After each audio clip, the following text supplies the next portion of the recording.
So this is the second version of Carrac. So I'm tryharding quite a bit on that deck.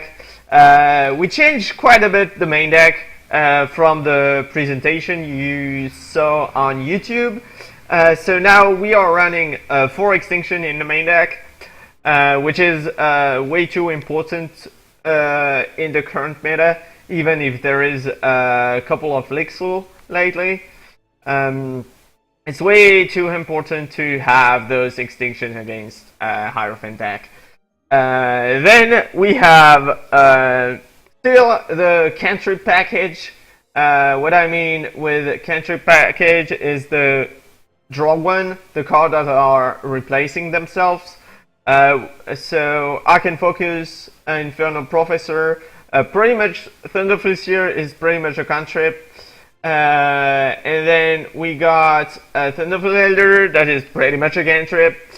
And we have then the real draw cards with Oracle Song, Lunaposite, and Starcaller Ancient is in between draw engine and cantrip, depending on the matchup. Then we got Ranlock, that is an engine to draw even more cards, but is also a key part of the combo with Tail of Destiny. So Tail of Destiny, that's the most important card in the deck pretty much when you win game.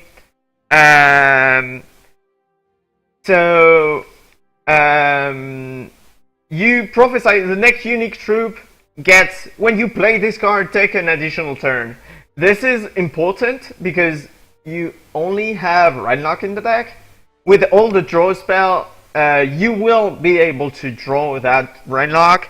Thanks to all that, we got Oracle Song, Lunaposite, Arcane Focus, all the stuff to find those.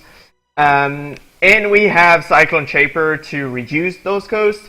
So the primary goal of this deck is to actually sort of survive long enough to cast an extinction and then continue to survive until we get the Ranlock with additional turn. And the thing is, when we get to the point where we have an additional turn with a Ranlock, we can even play another Ranlock. And since it's unique, the first one with the additional turn will die, and we will be able to use Carrac ability here in a second. And you transform that Ranlock into zombie, but you don't revert with that ability, which means you will get a zombie with a bunch of additional turn as well. So that's additional turn for 2. And usually you are able to get enough turn to win with the Cyclone Shaper that are flying through thanks to that nice Blight evasion.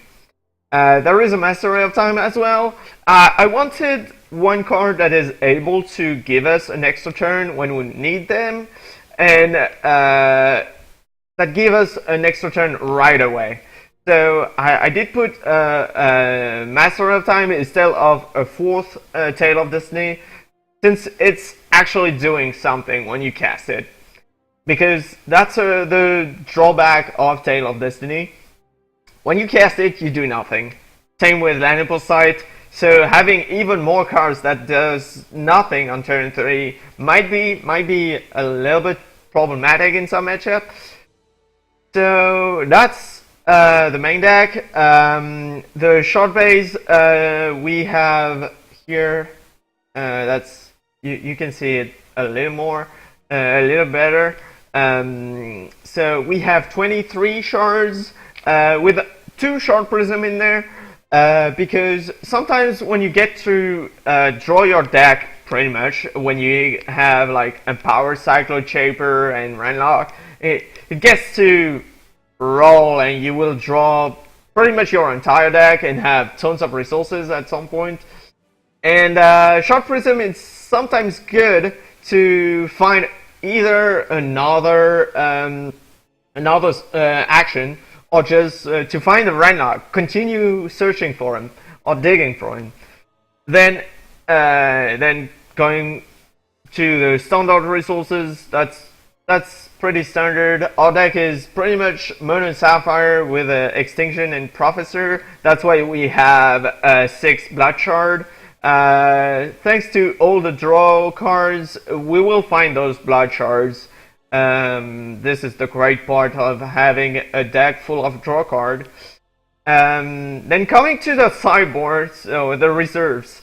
Some of the key elements are Transmogrified and Vampiric Kiss. Vampiric Kiss and Transmog are against the aggro matchup, such as Magbombus.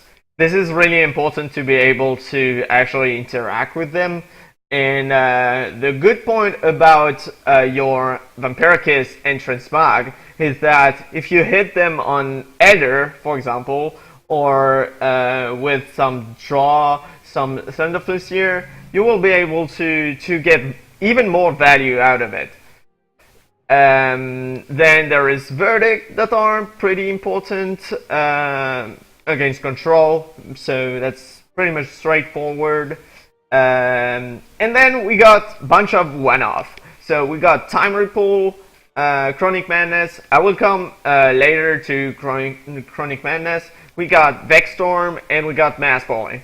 So let's start off with Mass Bully. So against all those really mid-range, such as Life Gain, Banks, this is really important. That's a way to win, a way to completely annihilate any chance for them to win the game. So that's why we go for that. Yeah, we will go for another run with Carrac because I'm still not sure how good it is. We went 5-1 in the last gauntlet. I hope we can do as good as the last one. Then there is Vexstorm. So Vexstorm might be a skeptical card, but the thing is, one important fact on Vexstorm is that it's put each card in play into their controller's deck, which means you can remove cards like Drawn Shrine, you can remove Claw's Coffin from the battlefield, and that's pretty important. And same for Time Ripple. You can actually end of turn Time Ripple and just and then go off because Coffin and Drawn Shrine are really annoying. That's the thing. Then we got the Lonely Chronic Madness, and that's an alternative win condition because in some case you will be unable to win with a Cyclone Shaper through the air because of Flight, Life Drain, Steadfast, Hierophant, for example, or Elixir like that. And I decided to put my Chronic Madness. I'm still not sold on it because you can, in some case, you can just Mass Bully them and just win, or just Vexstorm them and just win anyway.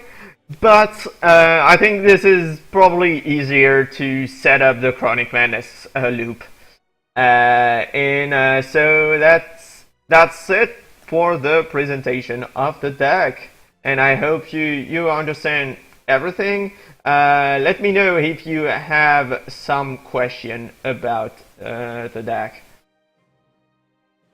So we will jump into game 1.